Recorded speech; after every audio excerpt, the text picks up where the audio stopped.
Hello friend, আবার নিয়ে আসলাম একটা TD1 বইয়ের চতুর্থ অধ্যায় ষষ্ঠ অধ্যায়ের অসম উচ্চতায় স্যাগের একটা অঙ্ক নিয়ে। এখানে প্রশ্নতে বলা হয়েছে যে কোনো নদীর দুইটি তীরে অবস্থিত দুটি টাওয়ারের উচ্চতা পানির তল হতে 40 মিটার এবং 90 মিটার। আমরা চিত্র অঙ্কন করলাম। এই একটা টাওয়ার এ এবং বি ধরে নিলাম। এটার উচ্চতা হচ্ছে যে 40 মিটার এবং এই টাওয়ারের উচ্চতা হচ্ছে যে 90 মিটার। আচ্ছা, এই টাওয়ার উচ্চতা 90 মিটার ধরে নিলাম। টাওয়ার দুটির আনুভূমিক দূরত্ব হচ্ছে 450 মিটার। এক টাওয়ার হতে অন্য টাওয়ারের দূরত্ব হচ্ছে 450 মিটার। 450 মিটার এক টাওয়ার হতে আর টাওয়ারের দূরত্ব 450 মিটার। আচ্ছা, প্রতি মিটার তারের ওজন হচ্ছে 1.2 কেজি। যদি তার সর্বোচ্চ টান ক্ষমতা 50 কেজি হয় এবং সেফটি ফ্যাক্টর 4 হয়, তবে নদীর মধ্যবর্তী তারটির পানির তল হতে কত উপরে থাকবে। এই নদীর মধ্যবর্তী পানি হতে কত উপরে থাকবে এটা নির্ণয় করতে হয়েছে। আমরা চিত্র এই মধ্যবর্তী বিন্দু থেকে এ পর্যন্ত x1 ধরি এবং মধ্যবর্তী বিন্দু হতে বি পর্যন্ত x2 ধরি। এবার চিত্র এখন আমরা লিখতে পারি, দেওয়া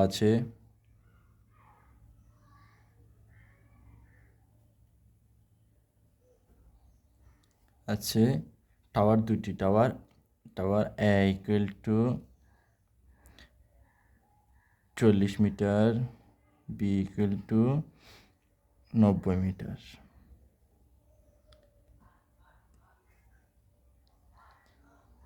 এল ইকুয়াল টু টাওয়ার একটি হতে আরেকটি দৈর্ঘ্য এল ইকুয়াল টু 450 মিটার এবং টান ক্ষমতা ইকুয়াল টু 5000 কেজি। তারের ওজন 1.2 কেজি। Safety factor 4। আমাদেরকে এইচ বের করতে হবে। এইচ হচ্ছে যে টু থেকে বি থেকে বাদ দিয়ে দিলে এইচ বের হবে। বি হচ্ছে 90 minus 40 equal to 50 metre. H আমাদেরকে এই বড় হাতের এইচ এটা এইচ বের করতে হবে। আমরা জানি x1 equal to L divided by 2 minus TH by WT। এখন আমরা লিখতে পারি L equal to 450 divided by 2 minus টান ক্ষমতা হচ্ছে 5000 ইন্টু এইচ হচ্ছে 50, W1.2 ইন্টু টি হচ্ছে 5000। এটা সমান এটা করলে আসে মাইনাস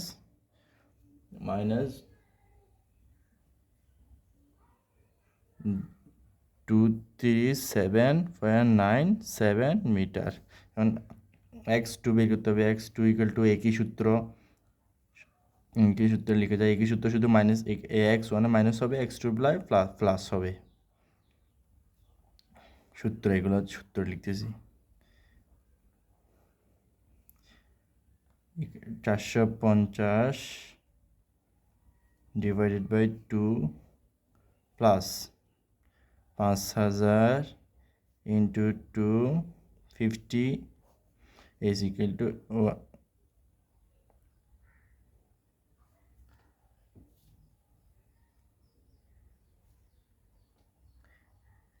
ইন্টু টি হচ্ছে 5000 লিখলাম। এটা করলে আসে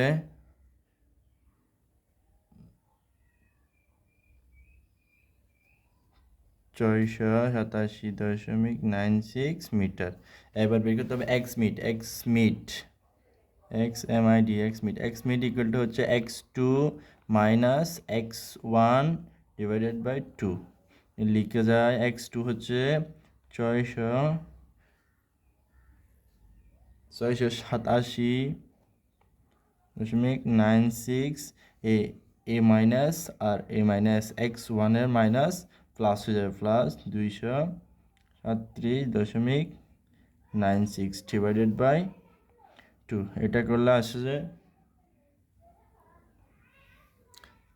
462.96 মিটার।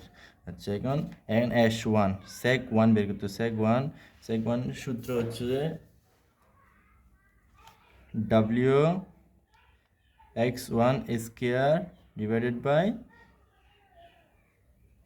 2t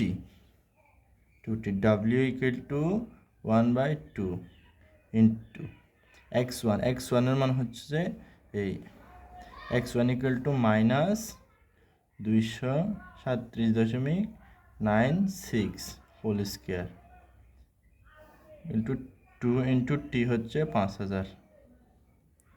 এটা করলে আসে ক্যালকুলেশন করলে আসে 6.79 মিটার। এখন সেক মিড মধ্যবিন্দু সেক নিতে হয় এস মিড ইকুয়াল টু কি W x2 whole square 2t equal to W equal to 1 x2 equal to x2 না এটা x মিড x2 বা x মিড যেটা লেখা যায় এখানে x মিড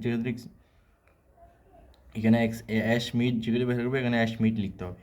s মিডটা বের করবো s mid 462.96 whole square divided by 2t 2 into 5000। এটা করলে আসে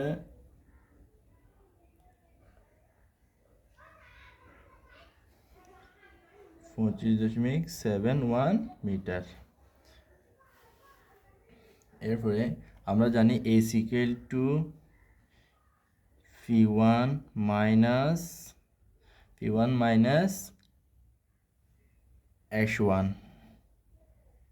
S1 প্লাস S মিড এটা করলে হচ্ছে P1 হচ্ছে P1 বা A1 ফি মানে হচ্ছে যে টাওয়ার ফি আর কি ধরলাম